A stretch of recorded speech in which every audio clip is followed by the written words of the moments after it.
नवरात्रि के दूसरे दिन होती है मां ब्रह्मचारिणी की आराधना। जानिए पूजा विधि और कथा। नमस्कार। नवरात्र के दूसरे दिन मां ब्रह्मचारिणी देवी को पूजा जाता है। मां ब्रह्मचारिणी की उपासना करने से व्यक्ति को त्याग, सदाचार और संयम की प्राप्ति होती है।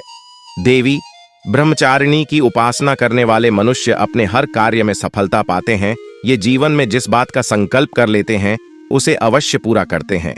हम आगे बढ़े इसके पहले हमारे इस YouTube चैनल को सब्सक्राइब जरूर करें और पहले दिन की व्रत कथा मां शैलपुत्री की व्रत कथा का लिंक डिस्क्रिप्शन में दिया गया है, उस कथा को भी जरूर सुनें।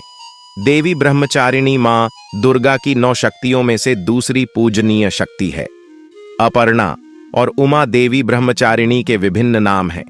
ऐसी मान्यता है कि जो भी मनुष्य नवरात्रि में देवी ब्रह्मचारिणी की उपासना करता है उसके जीवन में आने वाली सारी रुकावटें दूर हो जाती हैं और उसे हर कार्य में सफलता प्राप्त होती है।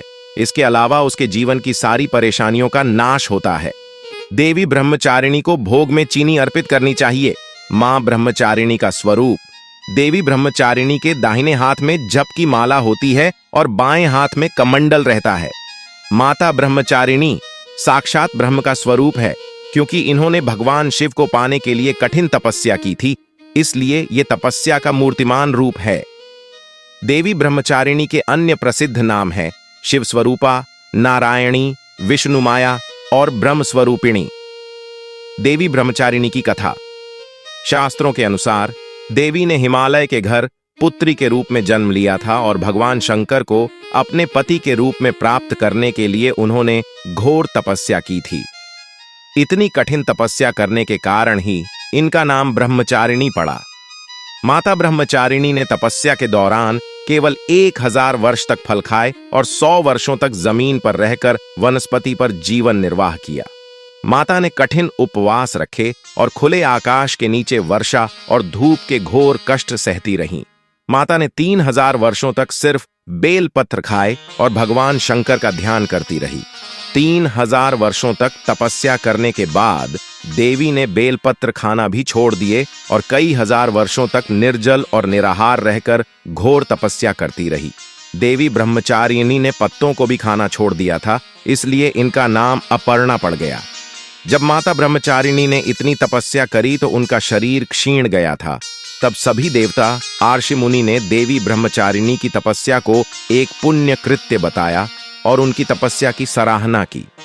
सभी देवताओं ने उन्हें आशीर्वाद दिया कि देवी आपकी मनोकामना पूर्ण होगी और भगवान चंद्रमौलेश्वर आपको पति के रूप में मिलेंगे।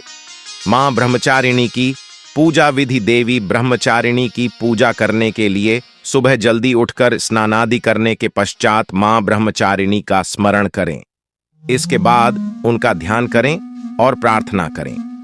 पूजा करते समय अपने हाथों में फूल लें और मां से अपनी मनोकामना कहें। इसके बाद देवी को पंचामृत स्नान कराएं, फिर उन्हें सुहाग की सामग्री भेंट करें। देवी ब्रह्मचारिणी को फूल, अक्षत, कुमकुम, सिंदूर अर्पित करें। देवी ब्रह्मचारिणी को कमल का फूल चढ़ाएं और मंत्रों का जाप करें। इसके बाद माता को मिष्ठान का भोग लगाएं और घी का दीपक और कपूर से मां की आरती करें। हमारे द्वारा दी गई जानकारी अच्छी लगी हो तो हमारे इस YouTube चैनल को सब्सक्राइब जरूर करें। धन्यवाद।